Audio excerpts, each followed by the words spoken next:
ബി.ജെ.പിയെ സംബന്ധിച്ചിടത്തോളം തദ്ദേശ സ്വയംഭരണ തെരഞ്ഞെടുപ്പിൽ തിരുവനന്തപുരം കോർപ്പറേഷൻ പിടിച്ചെടുക്കാമെന്ന വലിയ വ്യാമോഹമുണ്ടായിരുന്നെങ്കിൽ ഇപ്പോൾ സ്വയം കുഴിച്ച കുഴിയിൽ തന്നെ വീഴുന്ന അവസ്ഥയാണ്.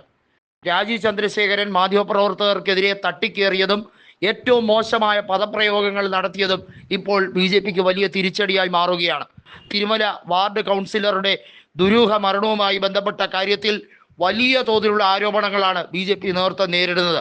അഴിമതി ആരോപണവുമായി ബന്ധപ്പെട്ട് അതിനകത്ത് ഏറ്റവും വലിയ തിരിമറികൾ നടന്നിരിക്കുന്നു. 6 കോടിയിലേറെ രൂപയുടെ തിരിമറി ബി.ജെ.പി നേതാക്കളുമായി ബന്ധപ്പെട്ടത് ആരോപിക്കപ്പെട്ടിരിക്കുകയാണ്. നമുക്കറിയാം, തിരുവനന്തപുരം കോർപ്പറേഷനിലെ പ്രമുഖനായ ഒരു ബി.ജെ.പി നേതാവ്, കൗൺസിലർ കൂടിയായിട്ടുള്ള മുൻ ജില്ലാ പ്രസിഡന്റ് കൂടിയായിട്ടുള്ള വി രാജേഷിനെതിരെ ഏറ്റവും ഗുരുതരമായ ആരോപണമാണ് ജില്ലയിൽ ഇപ്പോൾ ഉടലെടുത്തിരിക്കുന്നത്.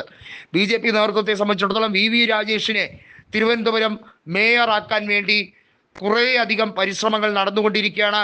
വി രാജേഷ് എങ്ങനെയാണ് ഒറ്റമുറി വീട്ടിൽ നിന്നും മണിമാളികയിലേക്ക് കുതിച്ചു കയറിയത്, എങ്ങനെയാണ് കോടാനുകോടികളുടെ സ്വത്തുക്കൾ വി രാജേഷിന് കൈവശപ്പെടുത്താൻ കഴിഞ്ഞത്, എങ്ങനെയാണ് വലിയ രീതിയിലുള്ള ആഡംബര സമുച്ചയങ്ങൾ, കെട്ടിടങ്ങൾ ഇതെല്ലാം സ്വന്തം പേരിൽ പതിച്ചെടുത്തത്, ഇതെല്ലാം വലിയ രീതിയിലുള്ള ചർച്ചകൾക്ക് വിധേയമാവുകയാണ്. അതുപോലെ തന്നെയാണ് കോർപ്പറേഷൻ്റെ അഴിമതിയുമായി ബന്ധപ്പെട്ട് നിരവധിയായ ബി.ജെ.പി കൗൺസിലർമാർ ഇപ്പോൾ ആകപ്പാടെ അങ്കലാപ്പിലാണ്. പല നേതാക്കളും ഇപ്പോൾ സംശയത്തിൻ്റെ നിഴലിലാണ്. ഇപ്പോൾ വി മുരളീധരൻ അടക്കമുള്ളവർ വലിയ തോതിൽ പറയുന്നു ഇതിന് ഉത്തരവാദി തമ്പാനൂർ പോലീസാണ്. കാരണം ഇത്തരത്തിൽ ബി.ജെ.പി നേതാക്കൾ ഉന്നം വെച്ച് പിണറായി വിജയന്റെ പോലീസ് പ്രവർത്തിക്കുന്നു എന്ന് പറഞ്ഞുകൊണ്ട് ബി.ജെ.പി ഇപ്പോൾ പുതിയ നീക്കങ്ങൾ നടത്താൻ ശ്രമിക്കുകയാണ്.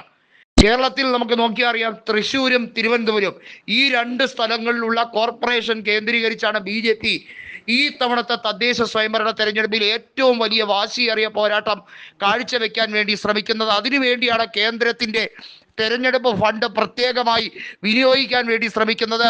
അതെല്ലാ രീതിയിലും ഉപയോഗിച്ച് പരമാവധി കൗൺസിലർമാരെ സൃഷ്ടിച്ച് അതുവഴി 2026 നിയമസഭാ തെരഞ്ഞെടുപ്പിൽ ഒരു പുതിയ സാധ്യത വെട്ടിത്തുറന്നിടാൻ ശ്രമിക്കുമ്പോഴാണ് ബി.ജെ.പിക്ക് ഇപ്പോൾ സ്വന്തം പാളയത്തിൽ തന്നെ പട എന്ന രീതിയിൽ ആക്ഷേപങ്ങൾ നിരവധിയായി നേരിടേണ്ടി വരുന്നത്.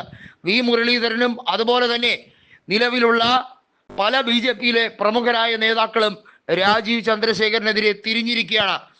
വലിയ തോതിലുള്ള ഒറ്റതിരിഞ്ഞുള്ള ആക്രമണങ്ങൾ പല രീതിയിലും ബി.ജെ.പിക്കുള്ളിൽ വരികയാണ്. ഇത് സംസ്ഥാന നേതൃത്വത്തിന് ദോഷം ചെയ്യും എന്ന വിലയിരുത്തലാണ് മുതിർന്ന പല നേതാക്കളും നടത്തുന്നത്. എന്ത് തന്നെയായിരുന്നാലും 2026 വീണ്ടും അക്കൗണ്ട് തുറക്കും എന്ന് പറയുന്ന ബി.ജെ.പിയെ സംബന്ധിച്ചിടത്തോളം നേമത്തും മഞ്ചേശ്വരത്തും ഒക്കെ വീണ്ടും പുതിയ വെല്ലുവിളികളാണ് ഉയർന്നു വരുന്നത്. ഏതെങ്കിലും രീതിയിൽ CPIM അധികാര തുടർച്ചയ്ക്ക് വേണ്ടി ബി.ജെ.പിയുമായി അഡ്ജസ്റ്റ്മെന്റ് രാഷ്ട്രീയം കളിച്ചാൽ മാത്രം കിട്ടാൻ പോകുന്ന സീറ്റ് അങ്ങനെ CPIM വിചാരിച്ചാൽ പോലും കിട്ടാൻ പോകുന്നില്ല എന്നാണ് മുതിർന്ന കോൺഗ്രസ് നേതാവായ കെ മുരളീധരൻ വ്യക്തമാക്കുന്നത്.